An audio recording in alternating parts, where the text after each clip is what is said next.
Un saludo cordial a los seguidores de Contacto Económico. Tenemos acá la presencia, la participación de dos economistas reconocidos. Está Limber Ulloa y también nuestro amigo José Alberti, ambos presidente del Colegio Economista de Santa Cruz, y José Alberti pues con la novedad de que ya es servidor público ingresando como concejal por la agrupación ciudadana, ¿no? Comunidad Ciudadana. Bueno, ya que está la cosa casi definida o semidefinida, empezaremos pues por, la pregunta va para ambos, pero quisiera que empecemos por Limber. ¿Cómo ves el panorama ahora con esta nueva configuración política? Ya tenemos prácticamente definidos los gobernadores. Vamos a centrarnos en lo que es Santa Cruz. La alcaldía de Santa Cruz, bueno, ya está también casi definido, bueno, no va a haber mucha diferencia entre lo uno y lo otro, supuestamente. Lo que quisiera saber es cómo ves, cómo se perfila la economía para estos meses y para los siguientes años. ¿Crecemos, nos estancamos o quebramos? ¿Cuál es tu impresión, Limber, por favor? Bien, vamos a poner en contexto una diferenciación académica que es necesaria hacerla cuando hay que hablar de economía en un departamento. La primera es de que hay una gran diferencia entre lo que es economía política y lo que es política económica. Si hablamos de economía política, tenemos que hablar de las relaciones sociales de producción, es decir, cómo se la analiza la economía en función a las actividades productivas por parte del Estado, por parte de las familias, por parte de las empresas. Entonces, ¿qué tipo de relaciones se establecen y cuáles son los conflictos existentes? Entonces, eso es economía política, porque es un análisis desde el punto de vista político, sociológico, de cómo es que se van a acomodar las piezas para desarrollar una actividad productiva en un departamento. Y el otro término, que es política económica, tiene que ver ya en el ejercicio positivo de una política monetaria, una política cambiaria y una política fiscal, que son las que se establecen más o menos para sostener un equilibrio macroeconómico. Cuando hablamos desde el punto de vista de la política económica, necesariamente tenemos que incluir uno de los niveles de gobierno más importantes, que vendría a ser el gobierno central, ¿sí? Y de ahí ya tenemos el conocimiento de que en cuanto a competencias y a presupuestos, el gobierno central tiene predominancia casi sobre todo el manejo con los otros dos niveles de gobierno, ya sea el gobierno departamental y el gobierno municipal o los gobiernos municipales. Entonces, si la matriz la lanza en política económica y predomina además el manejo de los ingresos antes de distribuirlos a los otros dos niveles de gobierno, hoy le llamamos ETAs, se llaman, ETAs viene a ser entidades territoriales autónomas, ¿sí? Y ahí entran las 9 gobernaciones y los 350 y tantos municipios. Y lanza una matriz que es de la planificación para el consolidado del Plan General de Desarrollo Económico y Social, que en el caso nuestro vendría a ser el Plan Departamental o el PTDI o PDTI o el Plan Departamental de Desarrollo Económico y Social en la gobernación, y los POAs en cada uno de los municipios. En este caso,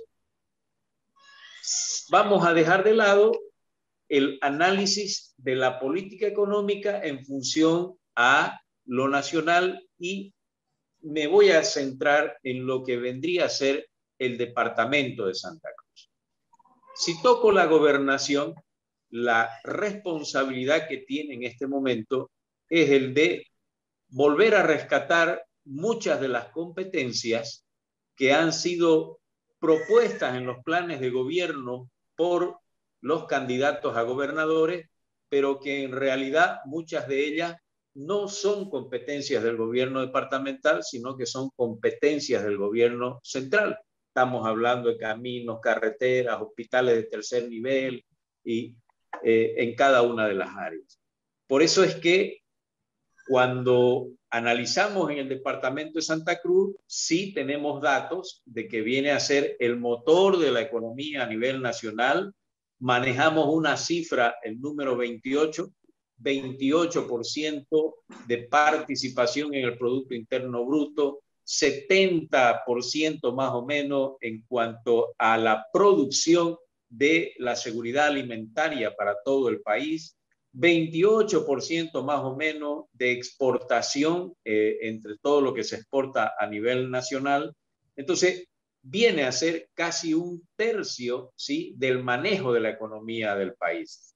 Entonces, el departamento de Santa Cruz además es el concentrador de todos los intereses individuales y además empresariales. Las empresas todas quieren asentarse en el departamento de Santa Cruz de cualquiera de los sectores.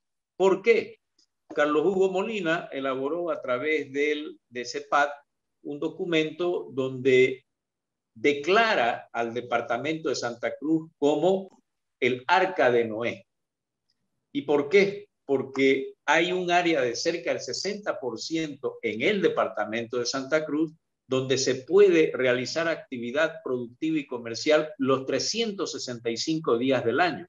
Entonces, eso es muy importante y es la fuerza de atracción dentro de nuestro territorio nacional y además que invita a algunos países vecinos para que hagan inversiones en el departamento de Santa Cruz.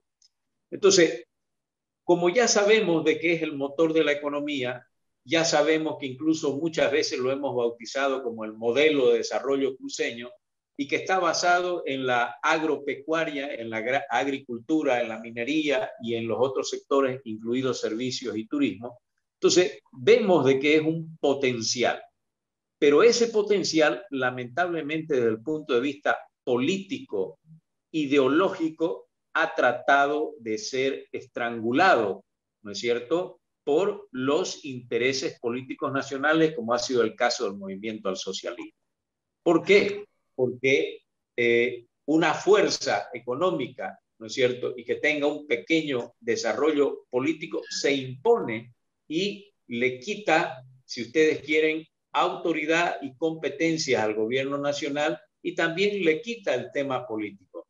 El resultado de estas elecciones ha demostrado, por lo menos en el departamento de Santa Cruz, de que cuando se tratan de los intereses de los cruceños, todos se unen y el MAS tiene muy poca participación. Ese 34% que ha sacado la gobernación lo ha repetido, si querés, con el que sacó en las nacionales y al otro lado, en las alcaldías, la mayoría de los partidos y agrupaciones ciudadanas de oposición han ido ganando espacios y a nivel nacional peor. Entonces, volviendo al tema económico, esta participación en la torta del Producto Interno Bruto, esta participación en las actividades económicas, productivas, comerciales que se hacen en el país, la tendencia es que se desarrollen desde el departamento de Santa Cruz de aquí en adelante. No por nada, ¿no es cierto?, tenemos dos parques industriales, uno que ya está casi colapsando y otro que es el Parque Industrial Latinoamericano, que es privado, y se pretende hacer un puerto seco. Entonces, quiere decir de que estamos pensando ya dar el paso adicional de transformación de solo ser proveedores de materia prima sin transformación, sin valor agregado, a comenzar a poner industria o empresas que puedan por lo menos hacer, como el caso de la agroindustria, una transformación y un valor agregado. Por eso decía, muy importante el departamento de Santa Cruz, pero si no recuperamos políticamente las competencias a través de la gobernación para poder ejercer las inversiones públicas con un buen presupuesto, que es otro tema, el pacto fiscal, de repente nos dé tiempo de tocarlo. Si no logramos una redistribución de los ingresos a través del pacto fiscal para el sector público, vamos a tener pocas posibilidades de acompañar el crecimiento del sector privado. Pero aquí concluyo con esto. Si no se empieza a realizar desde una planificación mixta entre el sector privado y el sector público, ¿sí?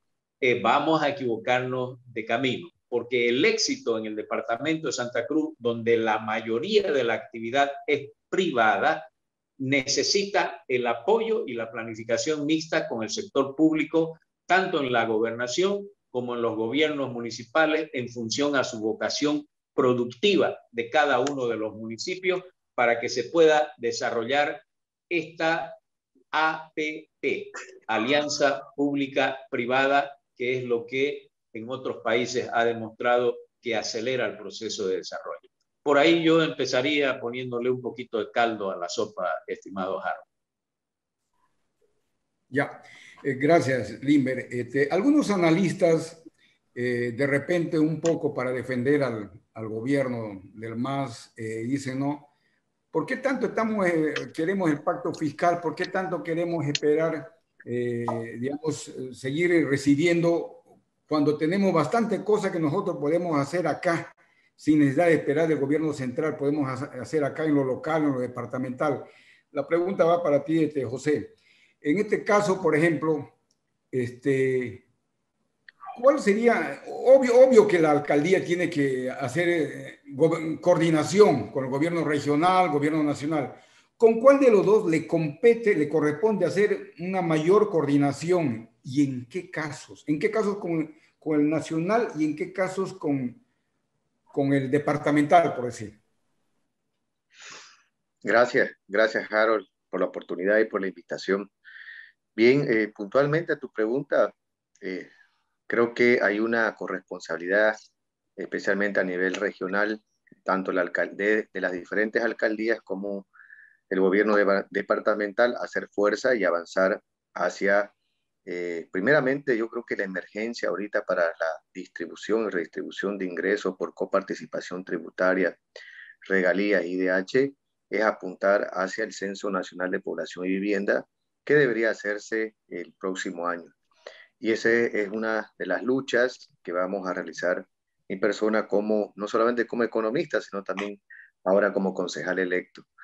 Y eso creo que es muy determinante. ¿Para qué? Justamente para que las alcaldías, las gobernaciones y la universidad pública tengan la asignación de recursos y no estén de alguna manera con fondos que no puedan alcanzar y cubrir su presupuesto y su planificación.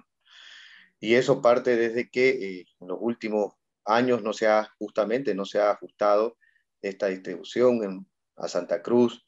Llegan alrededor de 70.000, 75.000 familias, y esas familias obviamente no llegan con su agua, con su luz, con su asiento, con sus servicios. A esas personas hay que darle luz, agua y todo el conjunto de servicios públicos que tienen competencia tanto la alcaldía como la gobernación.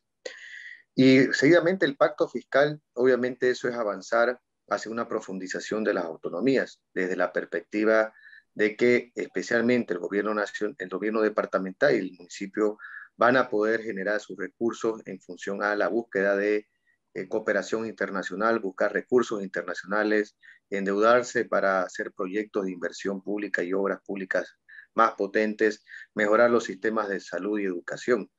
Eso va a permitir el pacto fiscal un margen administrativo, financiero y presupuestal, donde tanto las alcaldías, no solamente la de Santa Cruz, por cierto, todas las alcaldías del departamento de Santa Cruz, más el gobierno autónomo departamental, tendrá más margen de maniobra en cuanto a las competencias, recursos y acciones que puedan generarse en programas y proyectos específicos.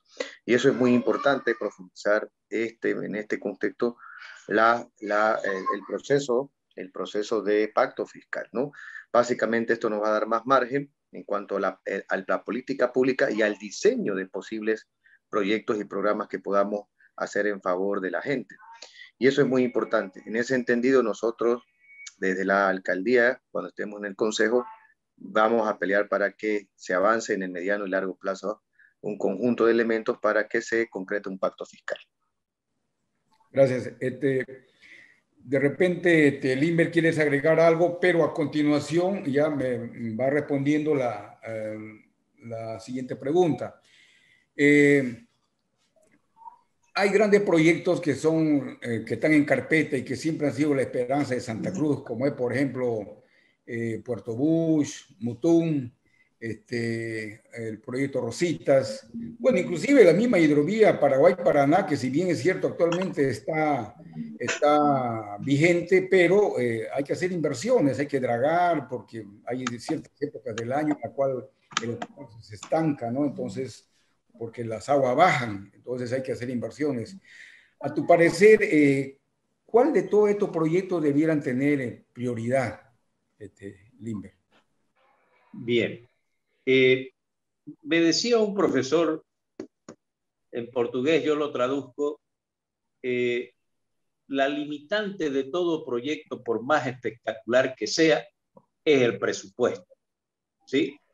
Si no existe presupuesto, no se puede desarrollar ningún proyecto y pasa a las gavetas y volveríamos a los tiempos de la Corporación Regional de Desarrollo, donde realmente se generaron una enorme cantidad de proyectos que lamentablemente muy pocos han quedado en vigencia.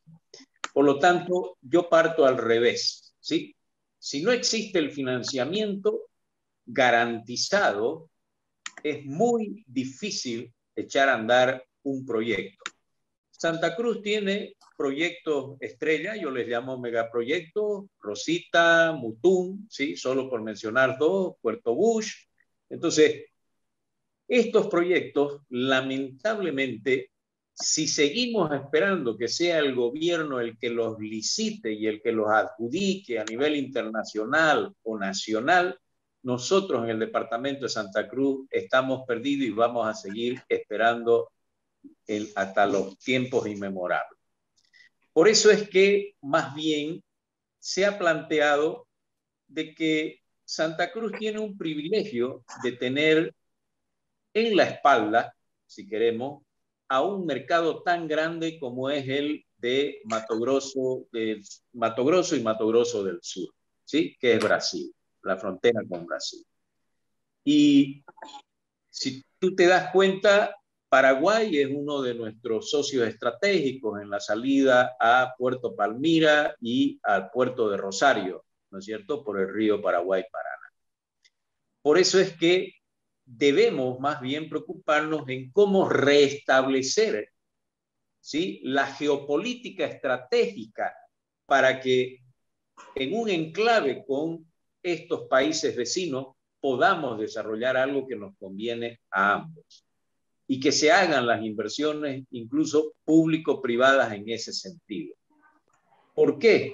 Porque el saldo es esperar que vengan empresas internacionales de Europa, de China, de la India, y hasta el día de hoy en el Mutum no hemos tenido los resultados esperados. Desconocemos a profundidad, pero desconfiamos de que hasta con grandes ofertas, cuando se les pide la comisión anticipadamente, ya comienzan a rechazar los proyectos o a ponerle el.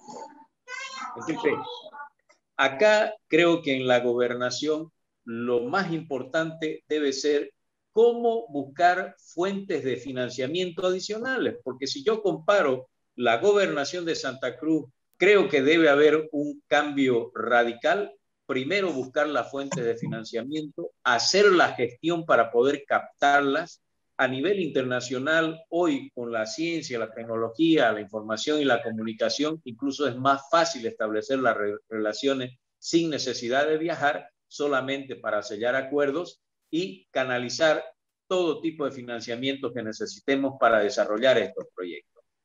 Un proyecto en sí, ¿no es cierto?, en base a su diseño final y la demostración de su factibilidad y viabilidad, es ya, si ustedes quieren, una garantía para una fuente de financiamiento, tanto privado como público o por convenios bilaterales o multilaterales. Los organismos están ahí y lo que nos ha faltado es darle el toque final para canalizar financiamiento en base a estos proyectos que ya los has mencionado, Harold.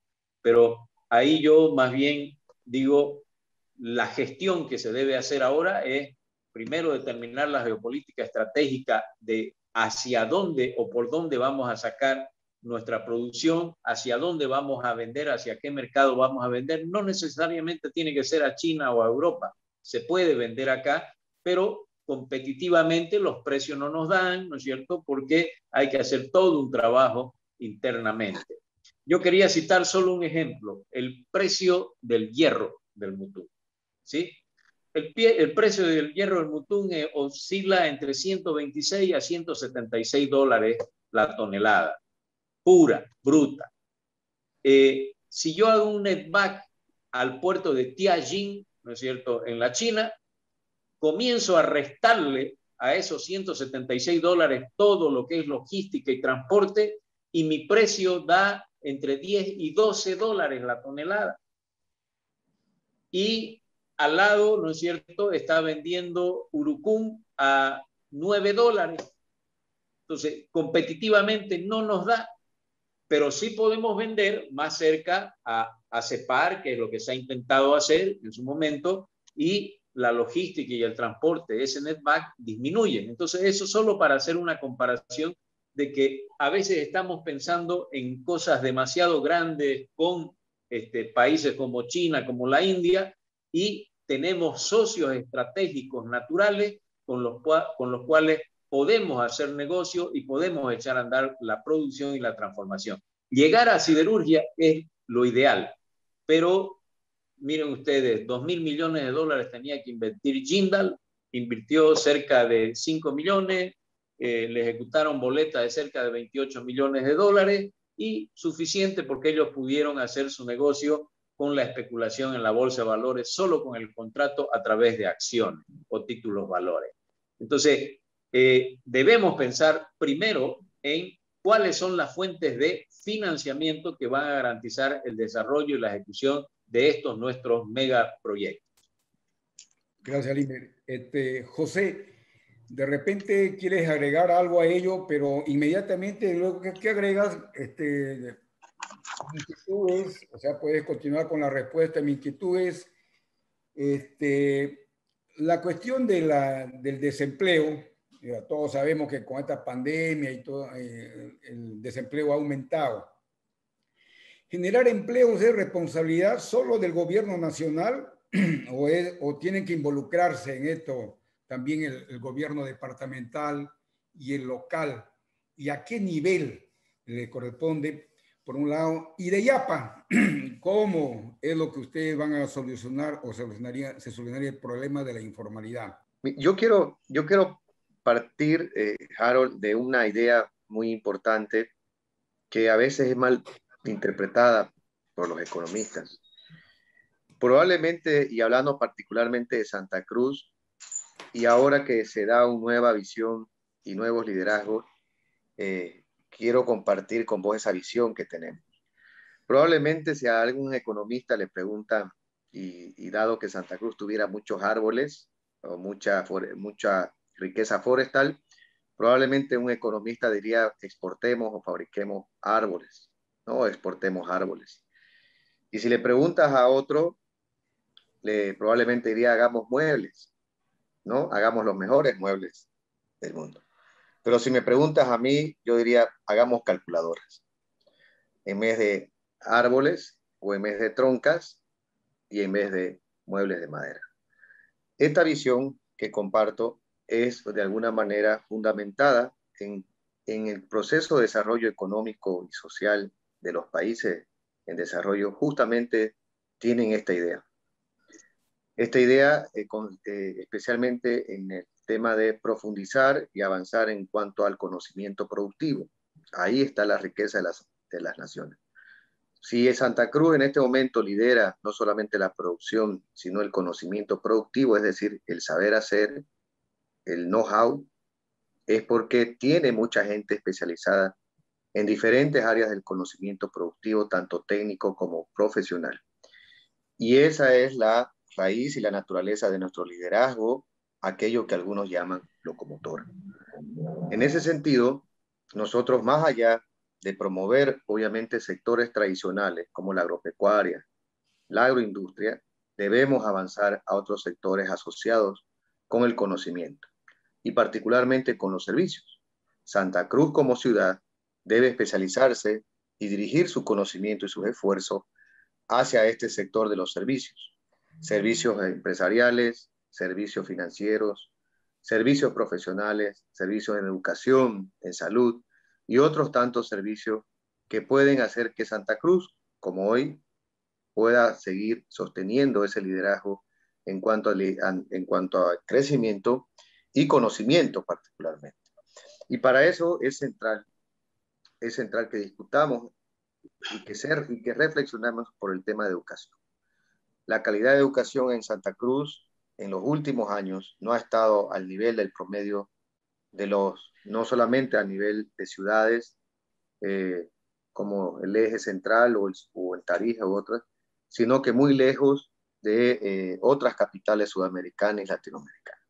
Y creo que esa es una deuda pendiente, no solamente del gobierno central que maneja en el entendido de los ítems y los pagos que se realizan a los educadores y también a los educadores de educación superior, es decir, las universidades, y trabajar y profundizar en avanzar hacia una educación de calidad, donde el conocimiento productivo, el saber hacer, las habilidades y capacidades que puedan desarrollarse en los jóvenes, explotando su talento, podamos tener una ciudad mucho más de conocimiento.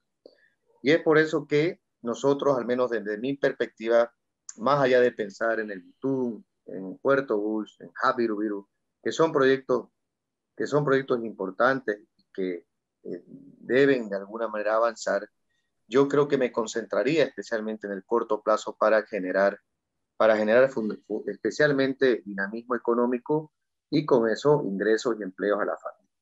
Y para eso la regulación, los cuellos de botella y las restricciones que se ponen tanto a nivel municipal, departamental y nacional son las que están limitando justamente el dinamismo económico, los ingresos y los empleos. Y esta regulación particularmente parte desde lo más sencillo de sacar un permiso de funcionamiento para una empresa o de una fumigación, hasta más complejos, como por ejemplo la presentación de un POA o de una planificación estratégica a 5 años. Entonces, todo este conjunto de restricciones, cuellos de botella y regulaciones que de alguna manera no promueven el emprendedurismo, la entrada y salida de empresas, la entrada y salida de capital, la entrada y salida de mano de obra del mercado laboral, son al final del día las que pesan en cuanto al desempeño económico que podamos tener como ciudad, como departamento. Y para eso se puede hacer mucho desde la alcaldía, desde las gobernaciones. Yo siempre he sido crítico en cuanto a que no se ha avanzado mucho en convertir un gobierno municipal en un gobierno transparente, digital y especialmente abierto. En ese sentido, tenemos que avanzar hacia ahí. La alcaldía es un catalizador importante de crecimiento económico en el entendido que maneja 450 millones de dólares al año en su presupuesto de obras públicas, obras físicas. Entonces, este shock positivo que puede tener el gasto público de la alcaldía en inversiones es muy importante, no solamente en educación, en salud, sino también en obras físicas para la generación de empleo. Pero estas obras físicas han sido muchas de ellas elefantes blancos que se han venido haciendo en los últimos 16 años, que no han tenido un verdadero impacto en la calidad de vida de la ciudad. Entonces, creo que estos temas de, más allá de darle valor agregado a las cosas, al contrario, démosle conocimiento a las cosas y deberíamos avanzar como ciudad a una ciudad de servicios, a una ciudad de conocimiento. Segundo, hay que trabajar en la regulación, en los cuellos de botella y en las restricciones que se dan al crecimiento desde la parte de la burocracia, la tramitología, la transparencia y especialmente los servicios públicos que da, digamos, el ente hacia los usuarios, que generalmente son las empresas y las familias. Trabajando estos dos aspectos, rápidamente podemos generar un dinamismo mayor, especialmente y particularmente a la gente, ¿no? A la gente más cercana al municipio, a la gobernación. Y eso nos podrá poner nuevamente en una ciudad, en un departamento con mejores indicadores en calidad de vida, en sostenibilidad, en desarrollo humano y obviamente en producción y crecimiento económico. Gracias. Limber, de repente quieres complementar algo a lo que ha expuesto José.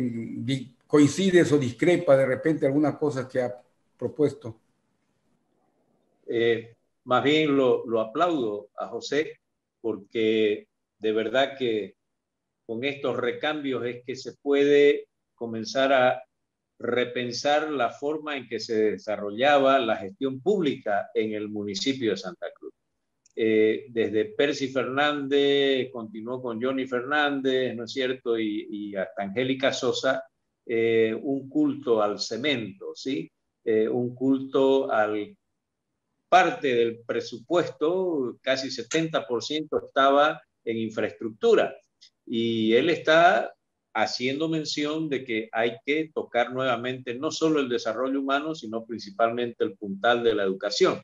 Es decir, a estas alturas del campeonato, después de la pandemia, sabiendo de que nosotros tenemos que, tanto los docentes como los estudiantes y los padres de familia tienen que pasar a la transformación digital de enseñanza virtual o mixta, ¿no es cierto?, semipresencial, es imposible que no tengamos que pensar en desarrollo de ciencia y tecnología en eso, tecnología, información, innovación, comunicación, aplicación de las APP, ¿no es cierto?, todas las aplicaciones existentes, que ese es el futuro, no nos vamos a salir de eso. Lamentablemente, yo siempre he hecho una crítica a la gobernación de Santa Cruz que no se impone con su Secretaría de Educación y se deja imponer criterios del Ministerio de Educación, ¿no es cierto?, en el propio departamento de Santa Cruz, donde en la educación básica la ley Avelino Cignani es la que se impone, ¿no es cierto?, incluso enseñándonos culturas y lenguas distintas a las que debemos aplicar acá, y no tiene mecanismo, ¿no es cierto?, para poder ir formando en lo que sería esto, la tecnología, la información, la comunicación y las aplicaciones. Yo lo felicito a José porque en realidad eso es lo que se debe hacer. Si no hay educación, no hay nada. Yo solo voy a citar un ejemplo y lo va a sentir. Yo ya he estado muchas veces en las instituciones públicas y lo va a sentir José. La designación de los cargos públicos, ¿sí?, independientemente de las jerarquías, en las instituciones públicas no son las mejores. Es más, recién salió un requisito y una condición de que no va a entrar a cargo público funcionario que no parta de la descolonización. Imagínense eso a estas alturas del campeonato. Pero acá va a suceder de que los partidos políticos, las empresas, ¿no es cierto?, quienes han apoyado en la campaña, reclaman espacios de poder sin cuidar el perfil profesional que necesita cada cargo, y mucho más aún aquellos que son principales, nivel 1, nivel 2, nivel 3. Y ahí es donde, por más que busquemos a veces los perfiles, no encontramos ni siquiera los profesionales adecuados a ese perfil o a ese cargo. Y eso tiene que ver con la educación, no solo en el nivel, sino en la educación integral, ¿no?, hasta posgrados, masterados, doctorados. Y lo último, que él lo siente en la propia universidad donde da clases o daba clases, que yo también daba en la Gabriel René Moreno, es que hasta el momento, con tantos recursos del 5% de la coparticipación tributaria, no hayamos podido crear un instituto de investigación científica para cualquiera de las áreas. Entonces, en otros países, las empresas van y buscan los institutos de investigación científica, ¿no es cierto?, para que desarrollen sus proyectos, para que los mejoren, los adecúen, los adapten o los inicien. Nosotros no tenemos eso y por eso es que pedimos a grito transferencia de tecnología para poder desarrollarnos en cualquiera de las áreas. Entonces, lo felicito a José en ese sentido. Bueno, gracias. Concordamos los tres ahí. Pero ha quedado un temita al aire. José, había hablado yo de la informalidad. ¿Cómo combatimos eso? ¿O es demasiado complejo, muy amplio, pero se lo puede resumir en unas cuantas palabras, supongo yo? Así la informalidad del empleo. Hay dos aristas principales, Harold, que hay que comprender. Uno, que ser informal es rentable, por este lado, y el otro, que ser formal es costoso. Entonces, atacando, porque en muchos aspectos la informalidad es bastante rentable, y por este lado ser formal es bastante costoso y no es tanto la entrada, sino el proceso de que una empresa a lo largo de su vida sea formal es costoso. Entonces, estas dos puntas hay que trabajarlas. Como le digo, yo soy de la idea de que buscar hacer un mapa de restricciones del crecimiento, es decir, de dónde está en ese mapa, ir atacando. ¿Por qué no se formalizan las microempresas? Bueno, puede ser una de las prioridades, hay que estudiarlo mejor a profundidad, es el tema de la licencia de funcionamiento. Entonces, ¿por qué no hacemos la primera licencia de funcionamiento gratuita y la hacemos digital? ¿No? Donde la competencia de la alcaldía o la de la gobernación a nivel departamental sea coordinada y sea obviamente digital. Entonces, para eso tenemos que hacer este mapa de restricciones y cuellos de botella para ir viendo las competencias y darle de alguna manera las condiciones a que las micro y pequeñas empresas se formalicen. Otra arista también importante, encontrarle los beneficios, si nosotros focalizamos también los esfuerzos de que las pymes encuentren los beneficios en la formalidad, particularmente los beneficios financieros y también los incentivos, es otra arista también importante que hay que trabajar. Para eso hay que crear una banca de desarrollo, para eso hay que crear una competencia de créditos para MIPES, para eso hay que crear fideicomisos que incentiven proyectos innovadores, especialmente asociados con la tecnología. A ese grupo, a ese equipo de emprendedores, a esos hay que incentivar y para eso hay estos diferentes mecanismos. Entonces, en resumen, para disminuir la informalidad, hay que luchar contra la rentabilidad que tiene algunos sectores informales ante los costos de entrada y salida de la formalidad y por otro lado que las pymes, particularmente las pymes, encuentren los beneficios y los incentivos para ser formales asociados especialmente con el financiamiento y con la asistencia técnica.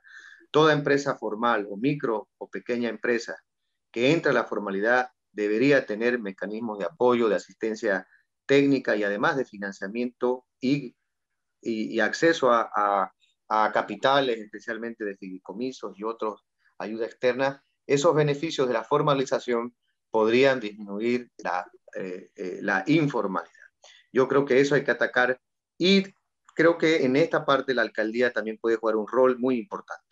Gran parte del presupuesto de la alcaldía y tanto la gobernación se van en la compra de bienes y servicios. Entonces, creo que la alcaldía, promoviendo la compra a micro, pequeñas empresas de bienes y servicios, también podría encontrar esos incentivos de que estas empresas formales puedan encontrar esos beneficios en qué? En venderle bienes y servicios a las instituciones públicas como la universidad, la alcaldía y la gobernación y otras instituciones públicas que dependen del aparato central. Esos cuatro, llamémosle así, puntas, hay que trabajarlas, pero hay que estudiarlas a más profundidad para ver por dónde comenzamos en cuanto al diseño de la política pública. Gracias, José. Bueno, les agradezco a ambos, ha estado muy interesante la conversación. Voy a dar un par de minutos para que se despidan y agreguen algo más. Empezamos, Limber. ¿Algo más quieres agregar sobre esto y luego despedida? Sí, gracias, Harold. Solo complementar en el tema de la informalidad, de que es un asunto que debe ser tratado a nivel nacional, lamentablemente. Las iniciativas departamentales y municipales me parecen muy buenas, pero no te olvides de que el impuesto, ¿no? El Servicio Nacional de Impuestos, el tributo es nacional y ahí es donde se aprieta más al sector formal y se deja al sector informal por una conveniencia, primero de dejar hacer, dejar pasar, y segundo porque políticamente es muy difícil tocar al 70%, ¿no es cierto?, de la actividad comercial informal en este país con relación a la actividad formal. De acuerdo con las cuatro aristas, pero estas deben ser a nivel nacional para que puedan ayudar, y parten básicamente de una reforma tributaria. Ya es necesaria una reforma tributaria para aumentar el universo de contribuyentes. No queda otra opción que la disminución de la tasa, es decir, del impuesto, ¿sí? Y de la prohibición de los chantajes y extorsión existentes hasta el momento, que son más que todo políticos. Y si eso se relaciona con los...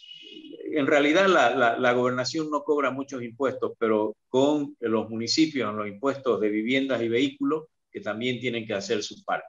Pero lo último que mencionó José es, si no se ve la posibilidad de que la micro, pequeña y mediana empresa, por lo menos en servicio, presten servicio a las instituciones públicas, entonces se las está ahogando y se las está empujando a que continúen en la formalidad. Entonces hay que ver algún otro mecanismo antes de que se haga la reforma tributaria para que la micro, pequeña y mediana empresa también pueda competir y tener posibilidad de prestarle servicios a estas instituciones que lamentablemente con lo que va a pelear José es de que ya tienen dueños las licitaciones públicas en los municipios, ¿no? Están por grupos de poder, por grupos económicos, y lógicamente ahí hay que hacer un trabajo muy, pero muy fuerte y muy difícil. Gracias, Limber. 2 minutos, José, para terminar. La alcaldía ha estado alejada, divorciada totalmente de su universidad, de sus instituciones. Yo vengo del sector institucional profesional y también del institucional gremial privado. Y a lo largo de las instituciones que he recorrido, tanto como CADEX, CAINCO y otras instituciones, siendo director, asesor o presidente, hemos visto esa falta de complementación desde la alcaldía, desde la cooperación para trabajar en proyectos, en impactos, en acciones conjuntas que se puedan realizar. Sabemos que una de las claves de los países prósperos, además de las ideas y las instituciones, es esa complementación, cooperación que hay entre instituciones públicas, privadas y academia. Y eso vamos a explotar en esta gestión. Y para eso vamos a también necesitar a los medios de comunicación que estén ahí, que estén fiscalizando. Va a ser un gobierno abierto y transparente en el entendido de tener las cuentas claras y saber en qué el municipio se gasta su plata de ustedes, de los vecinos, de la gente de este pueblo.